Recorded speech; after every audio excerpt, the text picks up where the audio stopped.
आज हम भारतीय इतिहास के उस दौर की बात करेंगे जिसे स्वर्ण युग या गोल्डन एज कहा जाता है, और जानेंगे उस सम्राट की कहानी जिसने इस युग को अपनी पहचान दी, चंद्रगुप्त द्वितीय, जिन्हें दुनिया विक्रमादित्य के नाम से भी जानती है।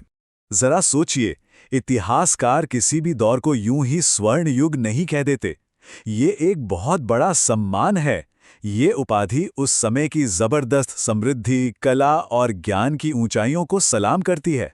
तो सवाल यही है कि आखिर चंद्रगुप्त द्वितीय के दौर में ऐसा क्या खास था। तो चलिए इस कहानी को परत दर परत समझते हैं। सबसे पहले देखेंगे कि उन्हें स्वर्ण युग का सम्राट क्यों कहते हैं। फिर जानेंगे कि सत्ता तक उनका रास्ता कैसा था, समझेंगे कि उन्होंने अपने साम्राज्य को कहाँ तक फैलाया, उनके बेहतरीन शासन पर नजर डालेंगे और आखिर में बात करेंगे उनकी विक्रमादित्य की विरासत की। तो आइए शुरू करते हैं पहले हिस्से से, स्वर्ण युग का सम्राट।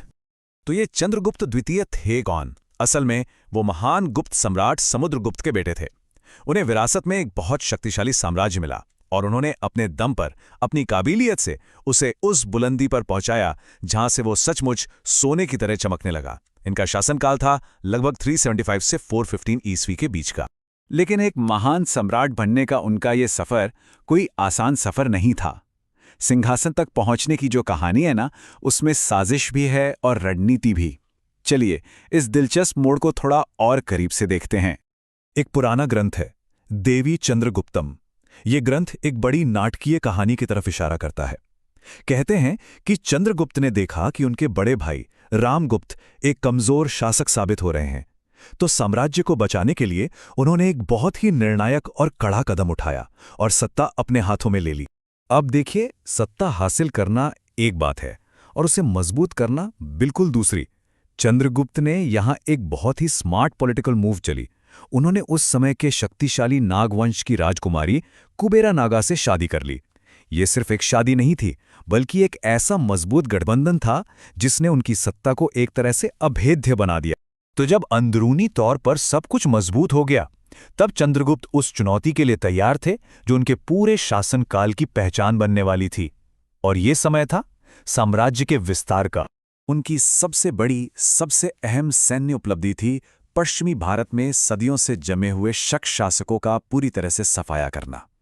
इन शक शासकों को पश्चिमी क्षत्रप भी कहा जाता था और ये गुप्त साम्राज्य के लिए कांटे की तरह थे जिसे निकालना बहुत जरूरी था। और इस शानदार जीत का नतीजा क्या हुआ?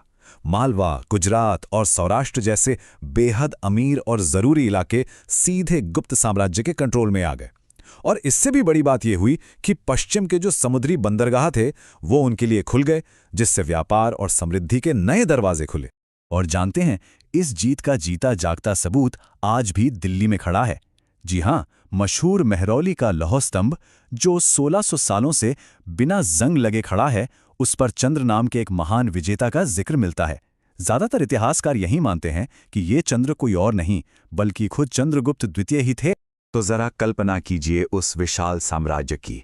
पश्चिम में सिंधु नदी से लेकर पूरब में बंगाल तक और उत्तर में हिमालय की पहाड़ियों से लेकर दक्षिण में नर्मदा नदी तक। ये था चंद्रगुप्त का शक्तिशाली साम्राज्य। लेकिन एक महान साम्राज्य सिर्फ जंग के मैदान में नहीं बनता। अब हम बात करेंगे उस दौर की जब तलवारें शांत हुईं और शांति, समृद्धि और संस्कृति का एक नया युग शुरू हुआ। देखिए, इतने बड़े साम्राज्य को चलाना कोई बच्चों का खेल नहीं। चंद्रगुप्त का प्रशासन बहुत ही संगठित था। पूरे साम्राज्य को प्रांतों में बांटा गया था जिन्हें भुक्ति कहते थे, और फिर इन भुक्तियों को जिलों में बांटा गया था जिन्हें विषय कहा जाता था। इसी व्यवस्था ने इतने बड़े साम्राज्य को संभाले रखा। और इस अच्छे शासन की गवाही सिर्फ हमारे ग्रंथ नहीं देते। उन्हीं के समय में चीन से एक यात्री आए थे, फाहियान। उन्होंने अपनी आंखों से जो देखा वो अपनी किताब में लिखा। उन्होंने भारत को एक शांत, समृद्ध और सुरक्षित देश बताया। मतलब एक बाहरी व्यक्ति की नज़र से मिली ये तारीफ बहुत मायने रखती। अब बात करते हैं उनकी धार्मिक नीति की।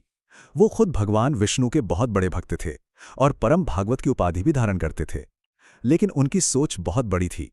उन्होंने एक ऐसा माहौल बनाया जहां धार्मिक सहिष्णुता थी, जहां बौद्ध और जैन धर्म जैसे दूसरे मतों को भी पूरा सम्मान और सहयोग मिला। और जब ऐसा माहौल होता है तो कला और ज्ञान अपने शिखर पर पहुंचते हैं।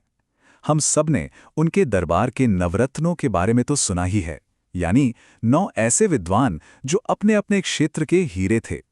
महाकवि कालिदास, महान खगोल शास्त्री वराह मिहिर और अमर सिंह जैसे दिग्गज इसी दौर की देन है। तो यह सैन्य जीत, कुशल प्रशासन और सांस्कृतिक विकास, इन सब ने मिलकर एक ऐसी विरासत तैयार की जो आज भी हमारे इतिहास का एक चमकता हुआ हिस्सा है। और यही है विक्रमादित्य की असली विरासत।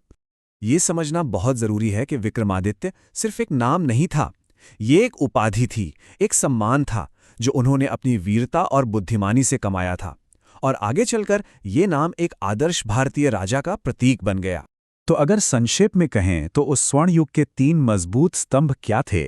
पहला, शक शासन का अंत, जिससे देश में राजनीतिक स्थिरता आई। दूसरा, समुद्री व्यापार का विकास, जिसने देश को आर्थिक रूप से समृद्ध बनाया। और तीसरा, साहित्य, कला और विज्ञान का विकास, जिसने संस्कृति को नई ऊंचाइयों पर पहुंचाया। और ये सारी बातें इस एक लाइन में समा जाती हैं।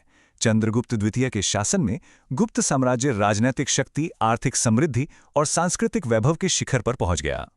चंद्रगुप्त द्वितीय की ये कहानी हमें इस सवाल पर सोचने के लिए मजबूर करती है कि एक स्वर्ण युग आखिर बनता कैसे है।